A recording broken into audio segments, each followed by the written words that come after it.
আমরা আজকে একটা গল্প শুনবো। গল্পটি হচ্ছে বাঘ এবং কি সিংহের গল্প। বাঘ এবং সিংহের। এক বনে ছিল এক সিংহ। সিংহ হচ্ছে বনের কি রাজা। আর ওই বনে আরেকটা ছিল হচ্ছে বাঘ। বাঘে কি করে জানো না? বাঘ হচ্ছে গর্জন করে। পারবে না সবাই বাঘের গর্জন দিতে? আর হচ্ছে ওই বনে আর একটা ছিল কি বলতো সিংহ। এখন সিংহ ছিল অত্যন্ত শান্ত স্বভাবের, খুবই বিনয়ী, খুবই ভদ্র। কিন্তু অন্যদিকে বাঘ ছিল খুবই অশান্ত, উচ্ছৃঙ্খল, খুবই দুষ্টু। খালি নিজের বড়াই করে বেড়াতো। কি করতো? বড়াই করতো, অহংকার করতো। সে ভাবতো আমি এই বনের মধ্যে সবচেয়ে কি বলতো শক্তিশালী। বাঘ ভাবতো আমি কি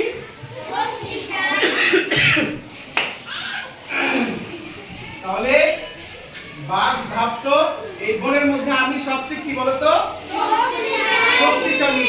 সে শুধু সবাইকে বলতো, চ্যালেঞ্জ করতো যে আজকে আমি তুমি আসো আমার সাথে লাগতে আসো, দেখি তুমি পারো না আমি পারি। এরকম করতে করতে একদিন কি করলো, সে সিংহের সামনে গেল। সিংহের সামনে যে বললো, এই সিংহ তুমি আসো আমার সাথে লাগো, দেখি তুমি বেশি শক্তিশালী নাকি আমি বেশি শক্তিশালী, তুমি আমার কাছে পারবা না।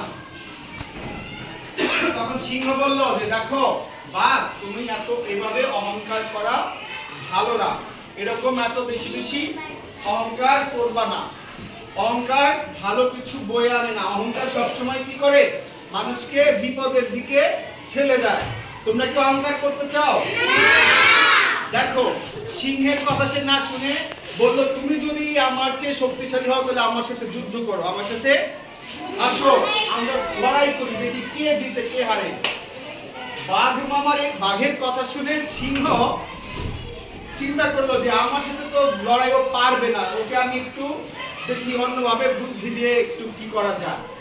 বাঘ সিংহ করলো কি, বললো আচ্ছা তুমি আমার সাথে তোমাকে যুদ্ধ করতে হবে না, ওই যে পাশে একটা কুয়া দেখতে পাচ্ছ, কুয়া ছিল সবাই? কূপ ছিল। কুয়ার মধ্যে কি থাকে বলতো? জল, মানে হচ্ছে পানি থাকে, তাই না? তো বাঘকে বললো সিংহ যে যাও, ওই কুয়ার মধ্যে কি আছে, একটা বাঘ আছে, বড় বাঘ, তোমার চেয়ে শক্তিশালী সে। ওই বাঘের সাথে তুমি যদি লড়াই করে জিতো তাহলে তুমি আমরা মেনে নিব তুমি অনেক শক্তিশালী। তখন বাঘ বলল, গর্জন দিল। কিভাবে গর্জন দিল? বললো যে এই কুয়ার মধ্যে যে বাঘ আছে, আমি এক্ষুনি ওকে মেরে দেখো, ওকে মাথায় করে এনে তোমার সামনে নামাই দিতেছি, আমার যে শক্তি আমার দিতে পারবে না। এই বলে কি করলো, বাঘে দৌড়ে কুয়ার সামনে গেল। কুয়ার সামনে যাওয়ার পরে দেখে কুয়ার মধ্যে পানির ভেতরে আর একটা বাঘ। সে চিন্তা করলো বাঘকে ভয় দেখানোর জন্য, কুয়ার ভেতরে যে বাঘ তাকে ভয় দেখানোর জন্য বাঘের হুঙ্কার গর্জন করে উঠলো। কি করলো? গর্জন। এরকম করলো। আবার কুয়ার ভেতরে যে বাঘটা ছিল সেটা কি করলো, সেটাও সাথে সাথেই গর্জন করে উঠলো। তখন সে বাঘ চিন্তা করলো তাহলে ওকে আমাকে কি করতে হবে, আক্রমণ করতে হবে, ওকে আমাকে মেরে ফেলতে হবে। এই কথা বলেই সে বাঘে কুয়ার মধ্যে কি করলো, অমনি ঝাঁপ দিল, লাফ দিল। লাফ দেওয়ার পরে কি করলো, বাঘে পানির মধ্যে কুয়ার পানির মধ্যে কি করলো, বাঘ পড়ে গেল। পড়ে যাওয়ার পরে এই তো বাঘ তো আমাকে হেল্প করো, হেল্প মি, বাঁচাও আমাকে, বাঁচাও, এরকম করতে লাগলো। আসলে ওইখানে কি কোনো বাঘ ছিল বলো? কি ছিল?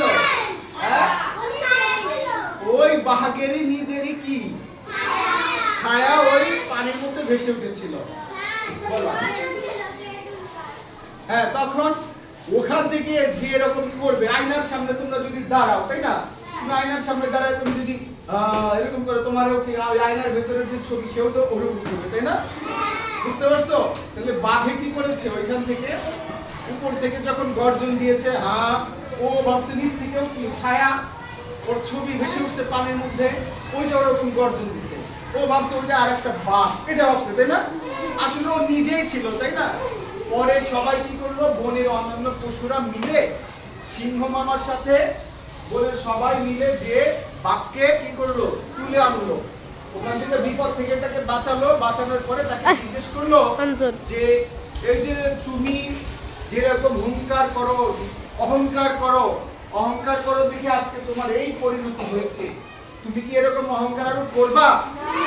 তখন বাঘে বললো আমার ভুল হয়েছে, আমি আর কখনো তোমাদের সাথে এরকম বড়াই করব না, এরকম শক্তির বড়াই করব না, এরকম অহংকার আমি আর করব না। বড়াই মানে হচ্ছে অহংকার, বড়াই হচ্ছে অহংকার, দাম্ভিকতা আছে না, এই যে আমার অনেক শক্তি, তোমার চেয়ে আমি অনেক শক্তিশালী, তোমার চেয়ে আমি অনেক ভালো অনেক কিছু পারি, এটাকে বলে অহংকার করা বা এটাকে বলে বড়াই করা। আমরা কি বড়াই করব বলো? না। তোমরা কি কেউ বড়াই করবে? না।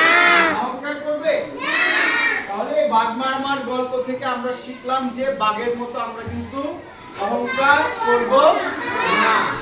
তাহলে আজকের গল্পটি কেমন লেগেছে সবার?